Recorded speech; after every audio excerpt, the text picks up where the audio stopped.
ಭಕ್ತರ ಮೆಚ್ಚುಗೆಗೆ ಪಾತ್ರವಾದ ಡಾಕ್ಟರ್ ಪ್ರಭುಗೌಡ ಲಿಂಗದಳ್ಳಿ ಅಭಿಮಾನಿ ಬಳಗದ ಪ್ರಸಾದ ಸೇವೆ. ಹಸಿವ ಯೋಗಿಗಳ ಜಾತ್ರೋತ್ಸವದ ಕೊನೆಯ ದಿನ ಆನೆ ಅಂಬಾರಿ ಹಾಗೂ ಮಹಾರಥೋತ್ಸವ ಕಾರ್ಯಕ್ರಮದಲ್ಲಿ ಭಾಗವಹಿಸಲು ಆಗಮಿಸುವ ಸಾವಿರಾರು ಜನ ಭಕ್ತರಿಗೆ ವಿಜಯಪುರ ಅನುಗ್ರಹ ಕಣ್ಣಿನ ಆಸ್ಪತ್ರೆ ಮುಖ್ಯಸ್ಥ ಡಾಕ್ಟರ್ ಪ್ರಭುಗೌಡ ಲಿಂಗದಳ್ಳಿ ಅಭಿಮಾನಿ ಬಳಗದ ವತಿಯಿಂದ ವಿಶೇಷ ಕೇಸರಿಬಾತ್ ಹಾಗೂ ಪಲಾವ್ ಪ್ರಸಾದ ವ್ಯವಸ್ಥೆಯನ್ನು ಮಾಡಲಾಗಿತ್ತು.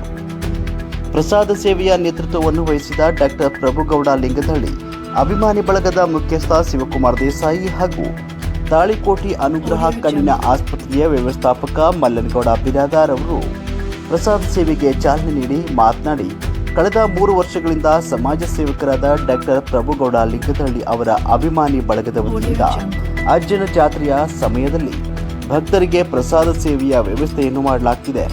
ಇವತ್ತು ಸುಮಾರು 7,000 ಭಕ್ತರಿಗೆ ಬೇಕಾಗುವಷ್ಟು ಪ್ರಸಾದ ವ್ಯವಸ್ಥೆಯನ್ನು ಮಾಡಿದ್ದೇವೆ. ಎಲ್ಲ ಭಕ್ತಾದಿಗಳು ಶಾಂತಿ ರೀತಿಯಿಂದ ಪ್ರಸಾದವನ್ನು ಸೇವಿಸಿ ಹೋಗಬೇಕು. ಈ ಸೇವೆಯ ಮೂಲಕ ನಾವೆಲ್ಲರೂ ಅಜ್ಜನ ಕೃಪೆಗೆ ಪಾತ್ರರಾಗಬೇಕಾಗಿದೆ ಅಂತ ಹೇಳಿದರು. ಪ್ರಸಾದ ಸೇವೆಯಲ್ಲಿ ನಿಂಗನಗೌಡ ಬಿರಾದಾರ್, ಮಲ್ಲನಗೌಡ ದ್ಯಾಪೂರ್, ಮಹಾಂತೇಶ್ ಗುಜರಾತಿ, ಡಾಕ್ಟರ್ ಪ್ರಭುಗೌಡ ಲಿಂಗದಳ್ಳಿ ಅಭಿಮಾನಿ ಬಳಗದ ಪದಾಧಿಕಾರಿಗಳು ಹಾಗೂ ಅನುಗ್ರಹ ಕಣ್ಣಿನ ಆಸ್ಪತ್ರೆಯ ಸಿಬ್ಬಂದಿಗಳು ಉಪಸ್ಥಿತರಿದ್ದರು. ವರದಿ ಇದು SCN TV ನ್ಯೂಸ್ ತಾಳಿಕೋಟೆ.